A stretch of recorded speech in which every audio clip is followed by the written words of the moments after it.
unsettling thing to know that the rate of extinctions in the world is extremely high. Some other statistics that I've seen estimate that about a quarter of the species existing in the world today will have disappeared in 30 years' time. Now, why? Well, there's a whole range of reasons, but I suppose the principal reason is the use of habitats, the use of land areas by the human population. I mean, we need areas to grow our food, we need areas to live in, urban areas, etc.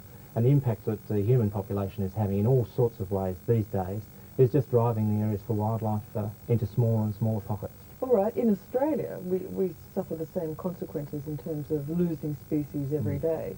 Now, we have quite a lot at threat, at risk at the moment. We do. The statistics we were quoting before are international figures, of course, and the great species rates, loss of rates are in places like the South American forests, etc. In Australia, the rates aren't nearly that bad, and we are very conscious in Australia of trying to do things to protect areas. We have a very extensive national parks system, etc. But we do have a large number of species that have become extinct in the past, and as in the book I've illustrated, there are about 100 species of birds and mammals and fish these days that could disappear within a few weeks or a year or two. It's interesting you include fish. Yes, certainly. Are we fishing them out, or are they dying from or going for other reasons? Well, again, it's because of the impacts that we have of the things that we need to do. We build dams across rivers. We have agricultural or forestry activities which increase the amount of sediment that goes into rivers. This makes it difficult for fish to survive. With some species, we're also actually fishing them out of the rivers as well. Now, we have the good and the bad here. Yes, we do.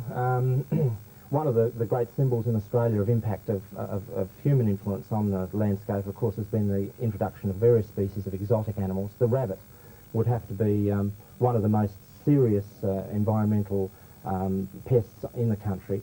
It's extraordinary the impact that rabbits have made and the amount of denudation of grasslands and vegetation areas.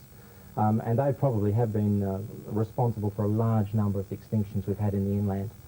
We also have some examples there of some specimens from the Australian Museum of some parrot species which are endangered. Now, are these endangered or extinct? These two, well, those particular birds have been collected.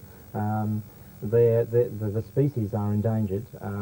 The hooded parrot is a bird of the Arnhem Land area of the Northern Territory. It's under pressure from cattle grazing and from illegal parrot hunting. The ground parrot, the green one, is also one of the coastal areas of New South Wales. Gee, so what should we be doing about it? Well, I think it's my feeling that people should perhaps as a first step just become conscious of the things around them that are threatened, to learn about the wildlife in their local areas. It's very difficult to see it all as a very difficult global thing, that there's nothing that's going to be done. But if you take an interest in wildlife in your own area and find out about the issues in your local area, there's a lot people can do through local groups or the National Park Services or their local councils or whatever, to become interested in... Just becoming thoughtful. That's right, and perhaps becoming involved by one method or another. You were telling me that you put this book out, and only up to a couple of days ago you found out about yet another species. That's right. Fortunately and unfortunately, with endangered species, you may find that recent information, suddenly an animal has gone extinct. We've just heard in the last week that a species that hasn't been seen since 1912 has been rediscovered in central Queensland. So there's good news and there's bad news. How does that happen? How does it go off the face of the earth for 120 years or something and then suddenly return? Well, obviously it doesn't go off the face of the earth, but our limited knowledge is that, and especially in some of the vast areas of Australia, we just don't know what's there. This particular species is a nocturnal animal, and in the deserts of Australia, a nocturnal animal, the night parrot, just went without being seen for such a long time. And a specimen was found killed on the side of a desert road.